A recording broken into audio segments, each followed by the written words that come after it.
Fala, seres humanos, aqui é o professor Rômulo Ramos. Vamos iniciar a nossa aula de sistema imune fácil, beleza? Não esqueça de dar o like e se inscrever no nosso canal. Vamos embora? Vejam bem, meus queridos, se nós estamos falando de sistema imunológico, nós estamos falando então das defesas que o nosso próprio organismo produz, como todos os antígenos. E o que entendemos como antígenos, galera? Em antígenos são vírus, protozoários, qualquer outro verme, bactérias e até mesmo pequenas proteínas ou outras substâncias que a gente adquire do meio externo e o nosso corpo considera isso como um agente estranho, algo que nos possa fazer mal, beleza? Então este antígeno vai nos gerar ou desencadeará uma resposta imunológica do nosso corpo, beleza? Essa resposta, ela pode acontecer tanto de maneira celular ou por substâncias químicas produzidas pelo nosso corpo, chamadas de substâncias humorais, né? E tanto essas substâncias quanto essas células são produzidas por diversos órgãos que fazem parte do nosso sistema imunológico, dentre eles as toucilas e o próprio baço. Perfeito? Seguindo, essa resposta imunológica, ela pode ser considerada como inata ou adquirida. O que seria uma resposta inata, galera? É aquela que a gente já nasce com ela. Então, nós podemos destacar como uma resposta inata a questão toda de origem fetal. Então, quando existe o desenvolvimento embrionário, a mãe, ela passa diversas substâncias, mais precisamente anticorpos, para a defesa da criança contra os antígenos, mas a criança também começa a desenvolver de maneira ainda muito sutil o seu sistema imunológico, mas ele já começa a desenvolver.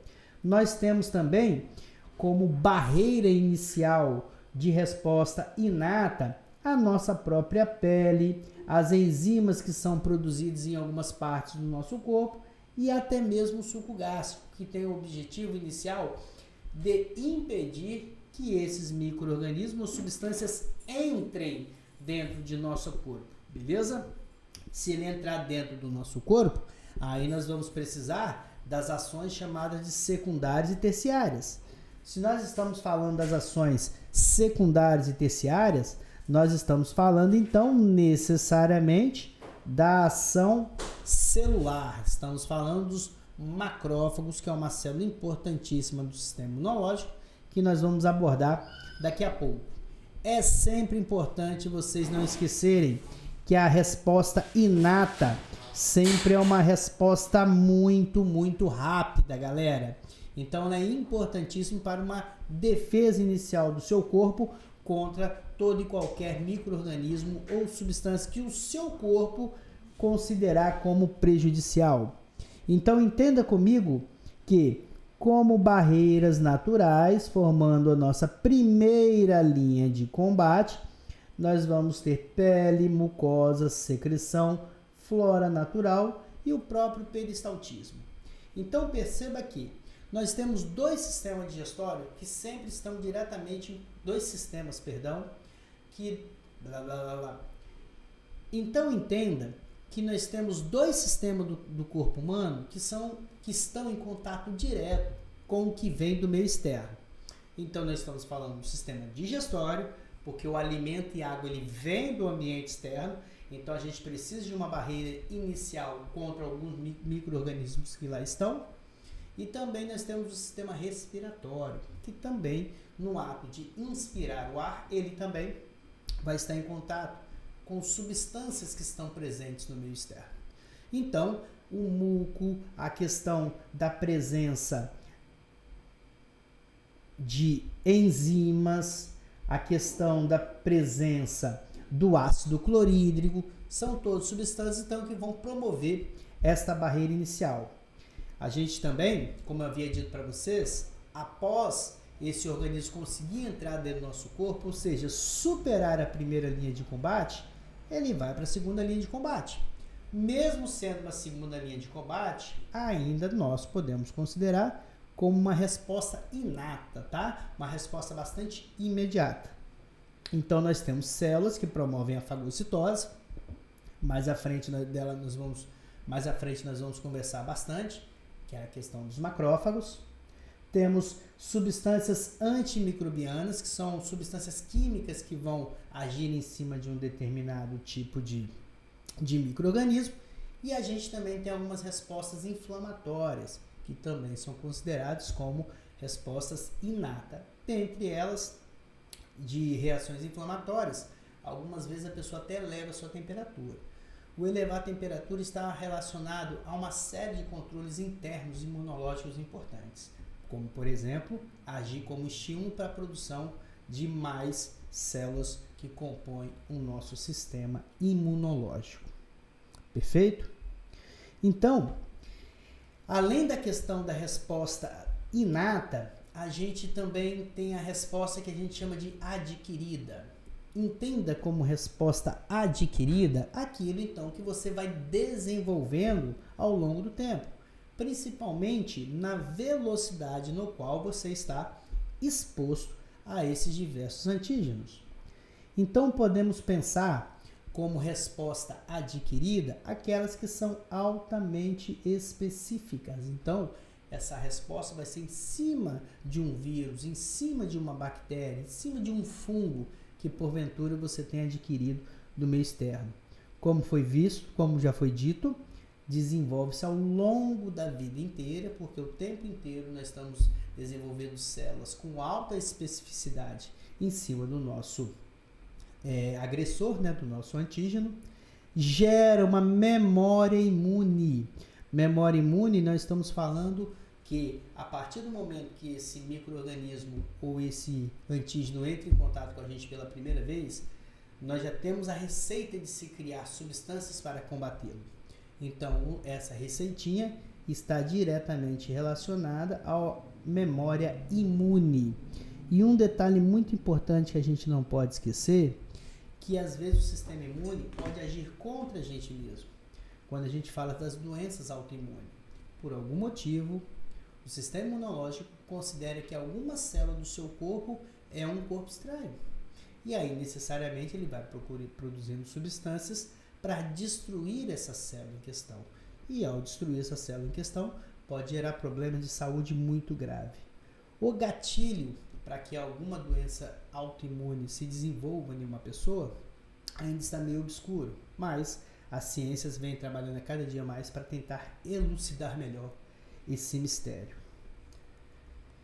Então podemos pensar como resposta adquirida como uma terceira linha de combate, galera. Se é uma terceira linha de combate, nós precisamos pensar numa resposta que a gente chama de humoral e uma resposta que a gente chama de celular.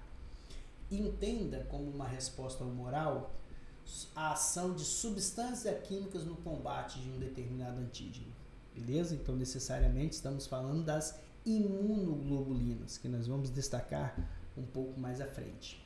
E como resposta celular, nós temos uma série de glóbulos brancos que agirão em cima desse antígeno para tentar minimizar os seus efeitos nocivos no corpo do indivíduo.